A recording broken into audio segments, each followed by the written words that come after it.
You're watching KLTX, Channel 15, serving the city of Lufkin.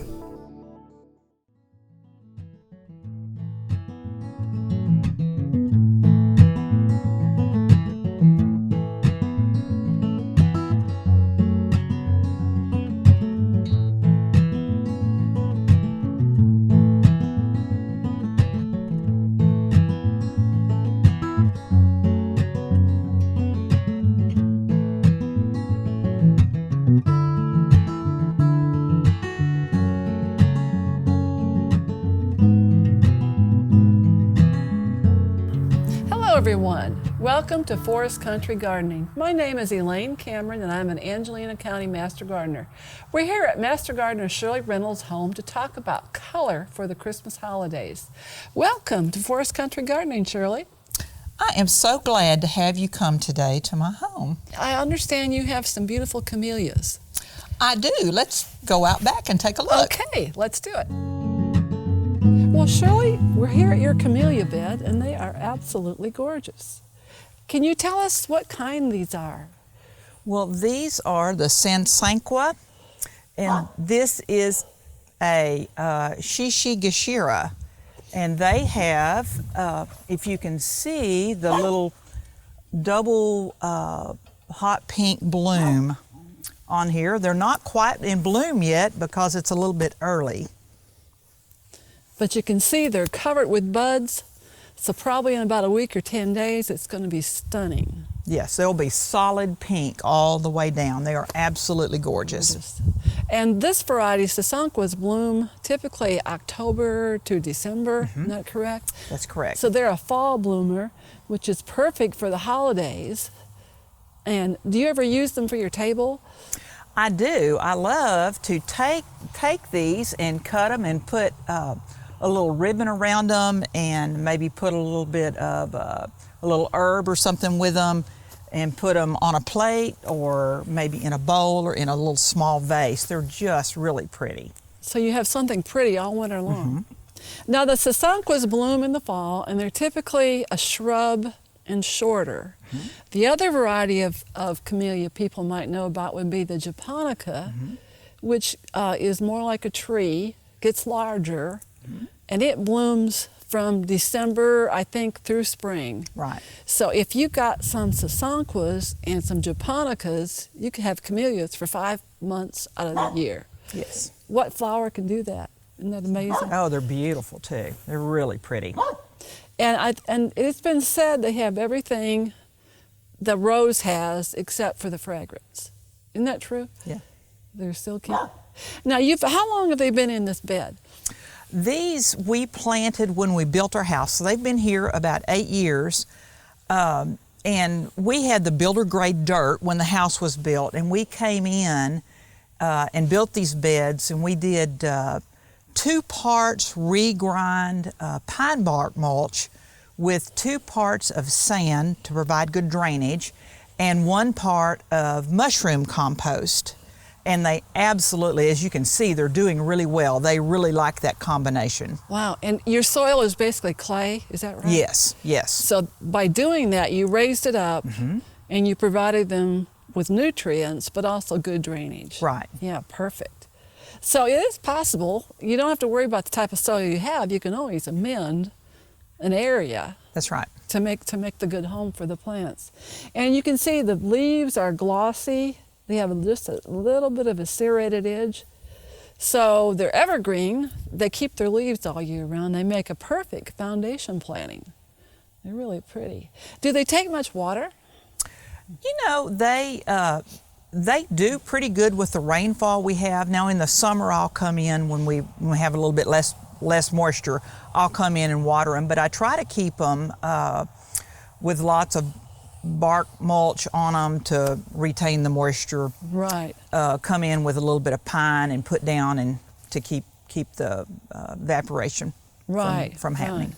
Yeah, and the time of year you probably need to watch them is like August. Yeah, when it gets the really end of the dry. summer. Yeah. Yeah, because I've heard it said, you know, what you do watering in August helps determine the blooms you're going to have the next several months. So you're kind of taking care so you'll have the blooms that you want.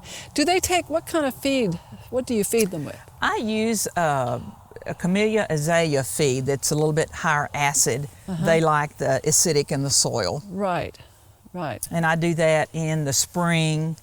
You know, after they've bloomed, I'll feed them in the spring, and then also they don't require much trimming because they're kind of short, compact. But like this, you see, you have a couple of little limbs here that are a little bit taller. I'll come through and clip those back in the spring after they bloom, so it doesn't hurt the blooms for next year. Right. When you have a spring blooming plant, that's an important tip to remember. You want to trim them right after they've bloomed, so you don't interfere with next year's blossoms. Because if you do a drastic pruning, you'll be pruning off the baby buds for next year. But they're just absolutely gorgeous. And what kind of light? We didn't talk about the light here. What exposure do they get? It's a cloudy day today. We can't see. Well, they get, these get probably, they like morning sun. However, I'm on the north side of the house. But because of the hill and the trees behind and the way the house is facing, they're protected from the hot afternoon sun.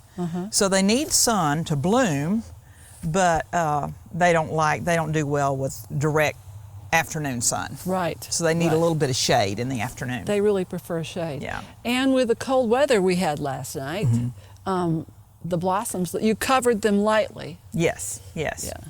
The bushes, the shrubs themselves don't need the protection. Right. But the flowers do. And I've seen the flowers when it gets really, really cold.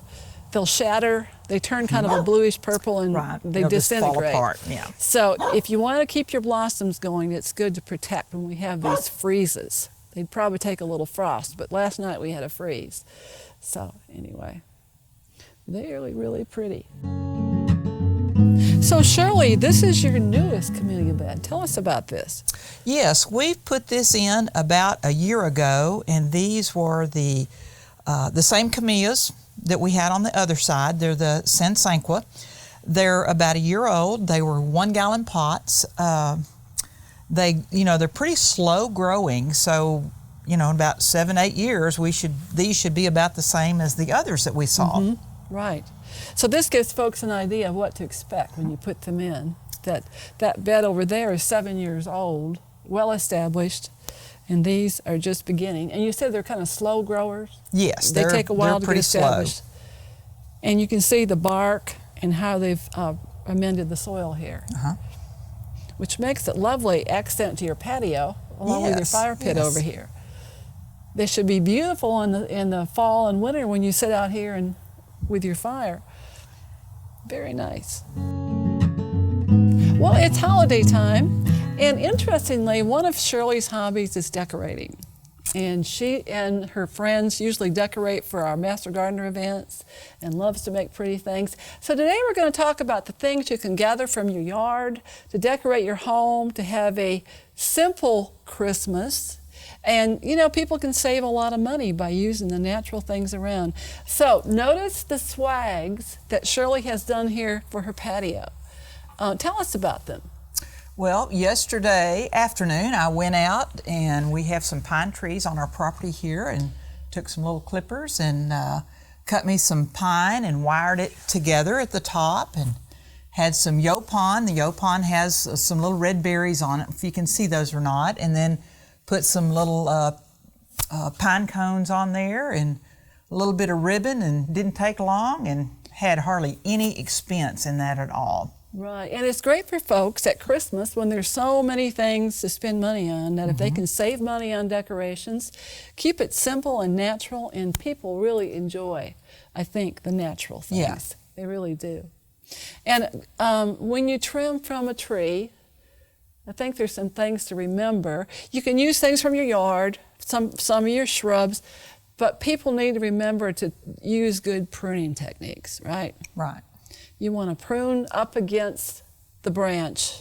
Take the end of the stem so you don't leave a stub, which will make your plant unattractive, but worse than that, it can be a source for disease to enter. So you want to use your good clippers, make sure they're clean, trim all the way back like you would. And then look at your plant. Like if you're using a shrub in your landscape, select carefully so you don't make the plant out of shape. Right. You want to leave a hole. That's right. Yeah. That's right. So Shirley, we have some rosemary here. Tell us what you like to do with rosemary for decorating. Well, one of my favorite things I like to do is to take and cut a little piece of this and fold up like a cloth napkin and tuck it in at the dinner table and lay it in the plate because it smells so good and so fresh. And then your napkin has that nice fragrance too. It does. I love it. Yeah, it's beautiful. Yeah. And you can make a wreath with it. Mm-hmm.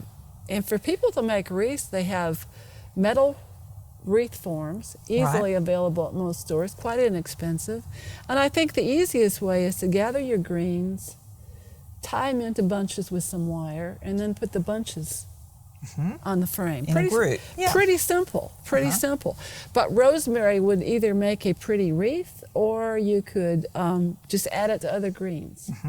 And so it gives your home a nice fragrance. So I love rosemary. And you said your rosemary has blooms right now? It does. It has little purple blooms right on the end. It's very, very pretty. Which would be pretty for your holiday table. Very nice.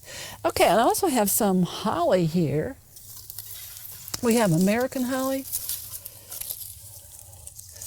And we have a couple of trees. We have actually about 3 holly trees in our front yard.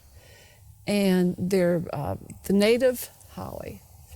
And you can see the leaves are not as shiny as some of the ones that you have for your foundation plantings. But it's the real thing. And we have one tree that gets berries, and the other 2 trees are the male trees, and they all get blossoms. But typically every year they're covered, and I like to cut them and use an old bean pot that came from my grandmother and put them in for just a simple decoration. And then remember, holly berries are poisonous, or would they? I'm not sure how high the toxicity is, but they would make you ill if you ate them. So when you have small children and pets, you want, if the berries fall, make sure you keep them out of their reach.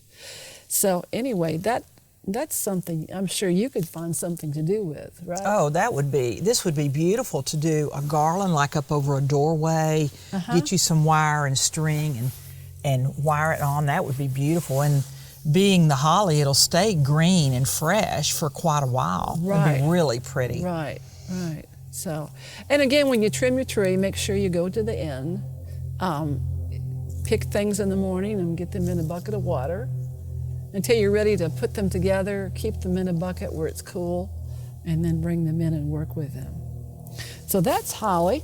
Oh, and this one is, can you know what that one is? Wax myrtle. Yes, and it smells very fragrant when you... Right. Yes, it smells so good. It's a wonderful East Texas native, so you're really putting a native touch. And can you see that in a garland? Yes, that's very pretty. That would be very pretty. And it would add texture to even a flower arrangement. And if you find a wax myrtle, the female variety, it has blue berries along the stem. And what they used to do with them, they would boil the berries, get the wax out, and make bayberry candles. Isn't that interesting? That is interesting. And I bet that's why that gave them that wonderful fragrance. But that's great native you can use. Now, this was what I was reading about. I'm not sure how this would go over in our area, but the smilax vine, believe it or not, people use this for Christmas decorations in parts of the South. And we are tangled up. Is that interesting? That is interesting. Other parts of the South, it's in Southern living. And I heard that Greg Grant's mother decorates her fireplace with smilax vines. And the reason... That's pretty. They'll stay fresh and stay green for several weeks. And I know people are so frustrated with these, I'm not sure they would appreciate the beauty of the smilax vine. But it is a wonderful native plant. And there are several varieties. The leaves come in different shapes. And there is one they've developed you can plant in your yard and doesn't have all the thorns. The thorns are confined to a smaller area. But apparently parts of the South, people even put it around their doorways, a vine. But anyway, that would be an interesting thing to use for Christmas. And I'm sure early Texans did. And you had yopon. And that accent, in a table decoration? Yes, I love yaupon. It's so pretty. A little sprig. Yes. You could use fine little dishes you have around the house that are pretty and make little arrangements with them. If you have some for your family, or maybe go to a thrift store or an estate sale and find little treasures, and you can make little arrangements with that. But that's the yaupon. That would be very pretty, cut and put in like a little creamer. Yes. A little creamer, little jar. It'd be real pretty. Right. And on your table, that way you have small arrangements and people can see to talk to each other over dinner. Yeah. And then scatter some candles. Be very pretty. It. And what I like, have you tried the battery operated new candles, the LEDs? Yes, the love flameless them. candles? Yes, I love them. Because you can burn them for your whole party, not worry about, and you can use them with your greens a lot easier. You're not worried about catching fire. And some of the sets even have a remote, so you can turn the whole house on at one time and set them on timers. But that's a great way for safety for your holidays. You can use the plants and the candles.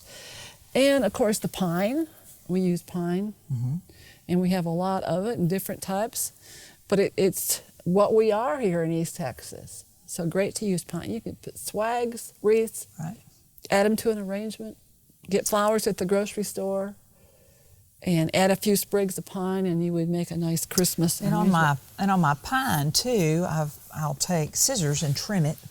So if it's too fluffy or too long, it doesn't fit, you can trim it a little bit and put it in something smaller as a filler at the bottom, or so the long needles. Just give it a little haircut if it's. Oh, that's a great idea. If it's too. So if it's too much of anything. Too fluffy.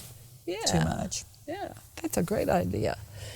Oh, have you ever used these? Those are pretty. Crepe myrtle. Yes, those are very pretty. Yeah, and you can spray paint them if you want gold or whatever for your, or you could use them naturally. But they have a nice structure. Yeah, add good texture, don't they? They do. Something, a little interest. A little interest. It is pretty. So that's one thing I'm sure a lot of people have in their yards. And I'm not even sure what this is. It's a tree that the birds planted in our yard. But it looks like it's a pretty. Cedar. It's some type of evergreen. But it has texture, a pretty blue-green evergreen. So it's soft. And it's soft. It's soft looking. Yeah, yeah, so that would add a lot of texture. And what else do we have in our treasure box? I brought this is like holly we have as a foundation planting. And you can see the leaves are shinier. I believe it's a Burford holly. Comes from China probably originally. The leaves or the berries are not quite ripe, but by Christmas they will be.